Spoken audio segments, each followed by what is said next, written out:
Around 200 people saw an unidentified flying object in Westall, Victoria in 1966. It wasn't the strangest thing that happened that day. Shortly after, officials moved in, intimidating those witnesses into silence.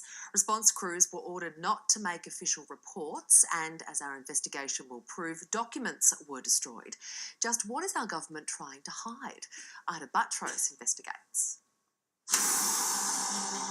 A photo of a strange object in Melbourne, Australia. A scientist from the CSIRO verifies the picture hasn't been tampered with. He comes across as a very compelling witness. There's no reason why he'd take a photograph of this nature. Official government records into UFOs in Australia, destroyed by our own Defence Department. So someone's hiding something? Well, would seem so. Around 200 students and teachers claim to have witnessed two unidentified flying objects, but are immediately accused of lying as a cover-up begins. I was told that the reason I couldn't get in there was because it was a case of national security. Whether you believe in aliens or not, something happened in Westall, Victoria in 1966 that led to what many claim is a major cover-up by the military and other government organisations. Fire trucks and police were sent out to investigate the events of that day, but not one document exists of those call-outs. 5 Cessna aircraft played cat and mouse with one of the objects in the sky, but no flight records exist. Now witnesses who were bullied into silence will speak for the first time in 50 years. Frontline workers and experts will expose the cover-up that continues to this very day. And our investigation will prove that years of official research into UFOs has been destroyed by the Defence Force. But just what are they trying to hide? Where is the sun? 1966 was a year of change for Australia. Our longest-serving Prime Minister, Sir Robert Menzies, resigned, replaced by Harold Holt. We threw off the shackles of imperial rule by changing over to decimal currency. To mix on the 14th of February 1966.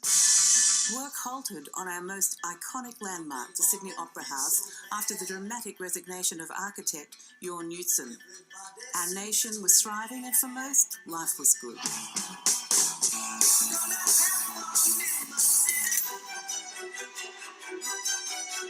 But throughout Victoria, something was happening, something strange. Everyday normal people were reporting encounters with flying saucers. Well, I saw 3. Some people, I think, have seen 2. Some have seen 1. I think it depended on where you were at the time. I looked out the window and I could see this light about 10 feet off the ground, and all of a sudden it flew off at around about 50 degrees, straight up in the air like lightning. Oh, I got as close as I could get, probably up to about 4 feet at first or whatever, and then probably a metre. I didn't go any closer because I didn't know what I'm dealing with. I was just fascinated, I suppose. You're thinking that this is something you only see in the movies, but this is a real thing. There were various sightings of UFOs throughout Victoria in 1966, but it was the events at Westall on April 6 that has become a focus point for believers. On Wednesday morning at around 11, around 200 students and teachers claimed to have witnessed 2 unidentified flying objects. What I seen, about 35 seconds of hovering. My description of it was like 2 cup and saucers, just the saucers placed on top of each other. Pam Sabransky was 15 years old on the day of that encounter and hasn't spoken about it for 50 years. It was very shiny and smooth looking. It had no windows. It had no door. When it took off, it just tilted slightly. It was like putting your foot on an accelerator of a car. It went straight up in the air, turned on the side, and the sun hit the bottom, and you got the vision of light, and then they were gone. 12-year-old Joy Clark was in class when a student burst in screaming, "There are flying saucers in the sky." And yes, there were flying saucers in the sky, or UFOs in the sky. It looked like cupped upside down on the saucer, like a flying saucer. Victor Zachary was 14 and sitting in his science class when he heard the commotion. He quickly ran outside to see what was happening. I know it's a craft. I can see it's a metal structure or some sort of material, but it's nothing like stuff that we have as a flying object. I mean, this thing actually flies. To everyone's surprise, the flying saucers landed in a nearby paddock. I mean, even standing a metre from it was radiating some heat. You can feel it. You know, it's like standing in front of a heater or something. I couldn't see a door. I was thinking of stand on it. I didn't know whether to do that. I was sort of hesitant, you know. I mean, you don't know what the hell you're dealing with, you know. There was 3 indentations in this area where the grass had sort of been pushed and the dirt was exposed, as if something further had gone further down into the ground. Kevin Hurley was a Monash University engineering student who lived in the area at the time. Studio 10's David Robertson joined him at the Grange, the site of one of the landings. I get the phone call from my uncle that a UFO's been seen down at Westall and it's actually landed down there. I said, oh, hell, that's incredible. So I jumped on my push bike and I rode all the way down, and there's a large circle, about 6 or 7 metres in diameter, where the grass is squashed down in a circle. But the grass was not just squashed, it was twisted around in a radial, like as if something had come down onto the grass, twisted it around. And it was clear that it wasn't from some conventional farming equipment. No. Being an engineering background, I can see that it wasn't done by any mechanical, agricultural machinery, mowing or anything like that. It was quite unusual. Local firefighter John Williams was on patrol in the area that day. When the original call came in, we were only asked to go and assist.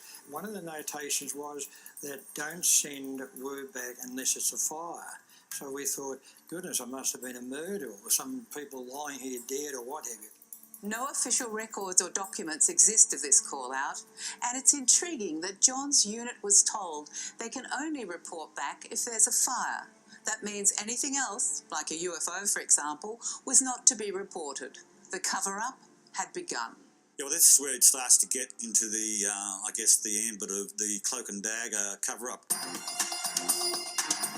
A lot of the witnesses you talk to seem to imply a fairly heavy hand of officialdom involved in it, and seemingly a determination for whatever reason to quieten the story down and bury it, basically. And that's one of the intriguing aspects of this whole Westall story, that there does seem to be this heavy hand and an inability to find official files on it. Bill Chalker is one of the most credible UFO researchers in the world. He has been investigating the events of Westall for over 40 years. If it was only one witness, then you'd maybe need a little bit more supportive evidence, but we're dealing with over 100 school students here, so it's a very impressive story. There's no doubt that they saw something. The big question from the scientist's point of view, like myself, is what did they see? Paul Dickinson, a former cameraman at Channel 9, was told the so-called UFO was nothing more than a weather balloon. I wasn't able to get into Westall. It seemed like every road providing access to the school area was blocked with these vehicles. I was told that the reason I couldn't get in there was because it was a case of national security. Well, a weather balloon certainly wasn't a case of national security. If it was a balloon or whatever, what the hell the military is doing here? Everyone we spoke to ridiculed the suggestion they saw a weather balloon. But the cover-up was about to take a dramatic turn. Tomorrow will reveal how almost 200 witnesses were scared into silence. The police officer said it's been a hoax call and you're to go home. Plus how the Defence Department destroyed years of official research into UFOs in Australia.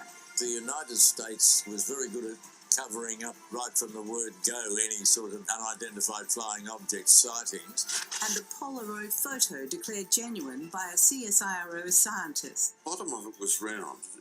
It came down sort of sideways as far as I could tell. Now the man who took this controversial picture speaks for the first time in 50 years, exclusively on Studio 10, tomorrow.